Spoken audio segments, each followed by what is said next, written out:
So today we'll be talking about the NCBI, an important component of bioinformatics. And we'll try to answer one question, one interesting question in this segment, is that there is a competition between Wikipedia, Google and Facebook. Wikipedia says, I know everything. Google say, I have everything. And Facebook say, I know everyone. But NCBI, which is a search engine for molecular biologists and most of the biologists, and which has almost everything, and which has which know a lot of things. So the question which we are trying to answer today is, NCBI, where do I fit in? I am above all. NCBI feels it this way. So we begin with this, and first I'll tell you what is NCBI. NCBI, the full form of this is National Center for Biotechnology Information. So like Google or any other search engine, it was created in 1988 by a public law 100607, and this was created by National Institute of Health located at Maryland, USA. So NCBI was created, and this was created by a senator, Claude Pepper, and he established NCBI through legislation. So he is credited with legal, lawful creation of NCBI. And the objectives with which NCBI was created were mainly three. We wanted to have automated systems for knowledge in the molecular biology, biochemistry and genetics. We wanted to have advanced methods of analyzing and interpreting molecular biology data, and we wanted to make it available to the biotechnology researchers and many medical care personnel, so that we get best out of the information available. So with these three objectives, NCBI was established, and the first director of NCBI was Dr. David J. Lippman, and he is the co-author of BLAST with S. L. Schul, and he was the first director of NCBI. So NCBI, like I said in the beginning, will be comparing this with Google at several places. So it has 455.7 hits per second. If we look at PubMed, it has 915 views in last 15 seconds, because I just took this data yesterday, and yesterday we had 25135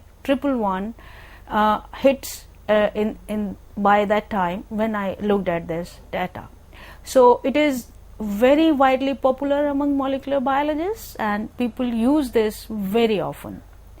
So going further, I just again focus on the data or the daily users we have for NCBI, and if we compare this year wise, it is increasing tremendously. And if we look at the daily users, the figure fall in millions. So, and a huge 100 terabytes of the data every day is downloaded. So NCBI is very, very popular among the molecular biologists, and it is used very extensively. So there is one question which sometimes come about NCBI, is that people say that ignoring central dogma in bioinformatics by NCBI was is evidence of stupid design. I took this picture from and what I am trying to tell you here is the central dogma of bioinformatics. We should know what is it. The central dogma of molecular biology said that from a DNA sequence in a gene, the genes are located on chromosomes. From a DNA sequence in a gene, we have what? We have transcription, which synthesize mRNA. And this mRNA is spliced off sometimes, and some processing happens in some cases, not always, and then it is translated into an amino acid sequence. Then some with some processing and adjustments, it takes up a 3D structure of a protein. So this was the central dogma of molecular biology. And if we look at the other side of this, the genes are located on chromosomes, and chromosomes are, when we take all the chromosomes together, we are talking about an organism. So this was central dogma of bioinformatics, but by chance this is ignored in the databases and the information stored in NCBI. So if we look at the information stored, this looks like this. So if we are going to talk about one segment of information, we really, disease is the manifestation of the information which is coming from genes or DNA, but the meaning it would have been better if it was an innovative assembly, and we needed to have it to be organized in central dogma of bioinformatics. But whatever it is now, it is extremely useful for biologists, especially the molecular biologists. And if we see that it provides download of gene data for more than 30,000 organisms, so it has huge information in this. And we can do several things with this. One is that we can submit our sequences. We'll be talking about that later.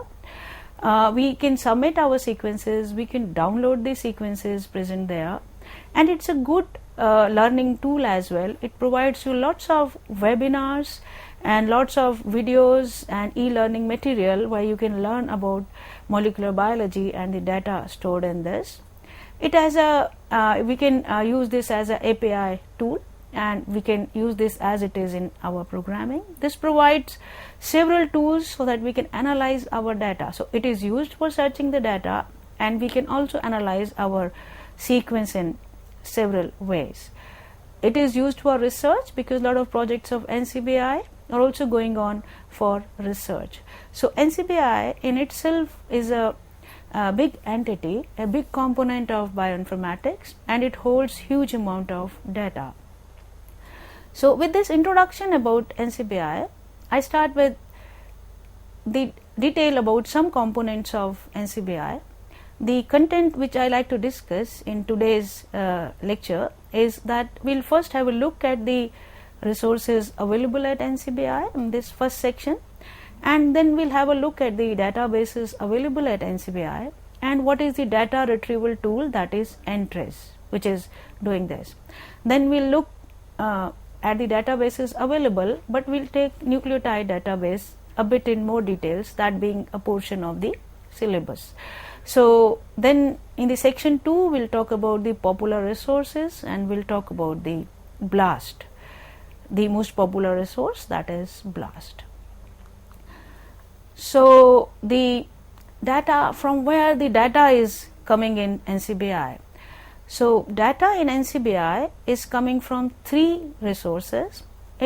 One is direct submission from the researchers, so that the researchers, whatever sequences or information they get from their research, they submit it to NCBI. Then NCBI is getting data also from national and international collaborations or by agreements with data providers and research consortia. For example, NCBI manages the Gene Bank database, and it participates with EMBL and DDJB of Japan as a partner, and partner in International Nucleotide Sequence Database Collaboration, that is INSDC, and they exchange their information on daily basis, so they can get data from each other on every day. And third source of information in NCBI, third source of data is internal curation efforts like RefSec. So internally the data which is deposited is also curated by several methods. So these were the 3 main sources of data at NCBI, and this data is organized in several databases, and we have a retrieval system for these databases that we call as NTRES. So what happens in NTRES? NTRES scatters 35 databases, and it contains 2.7 million records.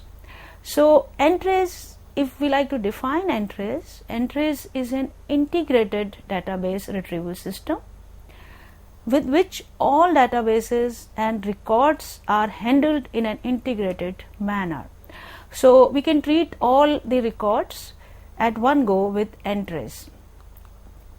It's a web view of ENTRIS, and it shows what happens with ENTRIS. If you see at the beginning, I have all databases. So with this ENTRIS, you can explore all the databases at one go, meaning you can get more information, meaning maximum information about your sequence.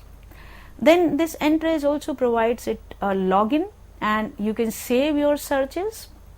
This ENTRIS also gives you a filter system where you can selectively plan your query and filter whatever information you want.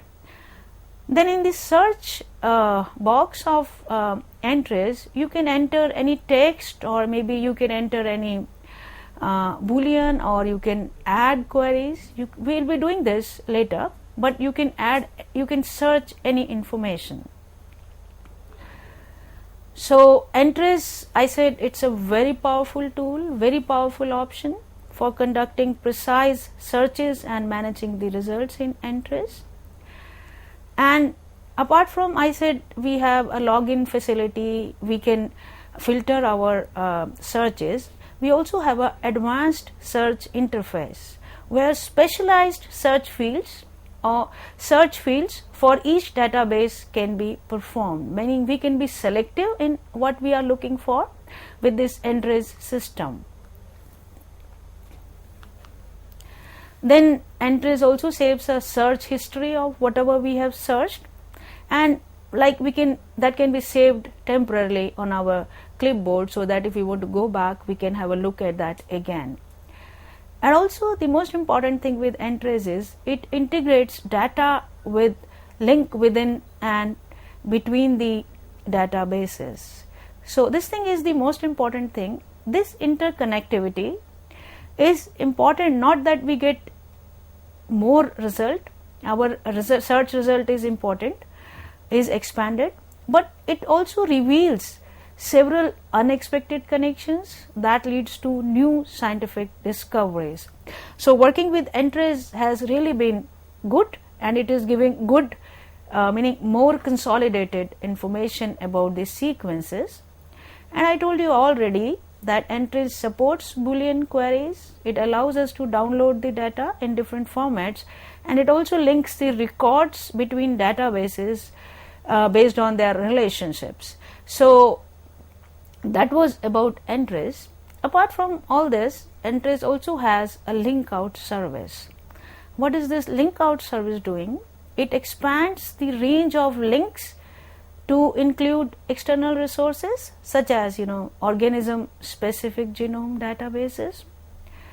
The records retrieved in ENTRIS can be displayed in many formats. So we can choose format, and we can download that singly or in batches. And another additional advantage of ENTRIS is available as e-utilities, and what we do is that we can use the API, that is application programming interface, and we can use this as per our convenience and the requirement of our work. So that was about ENTRIS. ENTRIS has 35 databases present now, and this is just I wanted to display that they are all, meaning we cannot discuss about all of them, but we'll be discussing about some of them selectively. This shows the growth of the data at NCBI. This data is in January 2020, and if you see one database, that is assembly. This assembly database, it assembles the information about genome of an organism, and it is growing at the rate of 140% every year. Similarly, if we look at nucleotide database, it is showing a growth of roughly 50% annually. So the data in NCBI is growing rapidly, and we need to manage that and devise new tools to manage the information and get the best and information and the meaning out of this data. this is a reference which I thought would be very good for everyone. It, in 2020 he has updated all the information about NCBI and especially the databases and the resources available there at NCBI. So having a look at this, you can update yourself, but this I told you in the previous lecture also that Nucleic Acid Research publishes a volume every year where you can have information about the database. So what is RefSeq? It's important to know about RefSeq because this term is going to come again and again at several places while talking about NCBI. So RefSeq sequences, they are not part of INSDC, rather they are curated sequences, and what is happening is that they don't have a original submitter and they are not owned by anyone. So they are third party sequences and they are different from GenBank because in GenBank we have they are owned by a original submitter and we cannot alter the sequences submitted at GenBank. So RefSeq also refers to sequences, but they are the curated sequences. So let's start with the first database which we will be talking about. The first database is Assembly, which I thought is quite important and interesting to know. So Assembly is a genome assembly database, and this genome assembly is specific set of nucleotide sequences used to represent a organism's genome. So what happens, when we are storing genome sequences is that multiple sequences groups produce different genome assemblies for the same organism, and also it happens that one group may release different versions of an assembly as they generate more sequence data because they want to close the gaps in the information they had earlier, or sometimes they want to correct their misassemblies, or maybe they want to make an improvement. So with this situation about genome data, it is quite important to have a definite coordinate systems. So with this definite coordinate systems, we can make the entries unique and unambiguous, and we give them a stable identification so that there is no ambiguity and we have a specific version of genome assembly. The assembly database was the first database to provide a unique, unambiguous, stable identifier for a set of sequences that comprise a specific version of a genome assembly. So to have a defined coordinate system is quite important here. Apart from this, it is quite important to study assembly because it stores the names and identifiers for all the sequences, and the records are organized so that we can link them to scaffolds and chromosome level. It has lot of metadata like names, dates, degrees of assemblies, so that the information is not ambiguous. It provides lots of numerous statistics in addition to the routine information. Then apart from this, it tracks the assembly updates, meaning it will tell you which version is this, previous version and the stored version.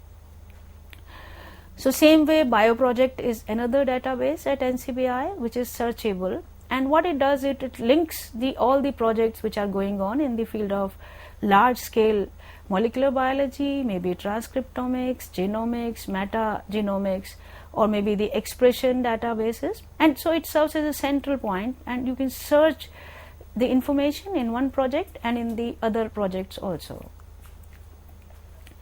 We have another project like another database, that is Biosample. In the same way, it links the samples. Same way we have Biosystems database that links the systems, meaning if one biomolecule you are studying, it will link it to all the systems where it has been studied already and will give you the relevant information. We have another very interesting database that is called as Bookshelf at NCBI, and this Bookshelf contains a collection of full text books in the field of molecular biology. They are searchable, they are linked to PubMed, and it's a matter of brand also. In molecular biology, the book which is listed in bookshelf has a higher level of credibility. It includes the NCBI help manuals also. Then we have EST databases and gene database also at NCBI, and we'll take the nucleotide database little bit in details. So the nucleotide database at NCBI is the containing the nucleotide sequences, and I said it has information GenBank and maybe RefSeq also. It also contains third party annotations and PDB information. So GenBank, the records here, they are owned by the submitter. They are owned by the submitter, and they cannot be altered by the third party. If you have a look at the nucleotide database, it's nothing, you just have to, at entries, you have to change that you are searching for the nucleotide database, and you can enter any keyword here. Maybe I entered my name, and you can search my sequences which I have submitted at NCBI. You can enter the accession number at here, and you will get the information. So this is one output which came for my sequences here, and you can have a look at the sequence, the title of the sequence, who has submitted this, from which place it is coming. Apart from this, you can have a lot of additional information, like you can blast it here. You can know what is the structure of this sequence, secondary structure also, and you can download the complete sequence. You can have the information about this sequence, the different features of this sequence, and you can also download the sequence here from here. So summary till now, before I finish this section, we try to answer the question that is it, meaning how it is related to Google, and my question was answered by New York Times. In 2008, it reported that the NCBI is Google of biological research, and in this section we also looked at entries, and we could explain how it is such a powerful tool to manage data at NCBI. Thank you.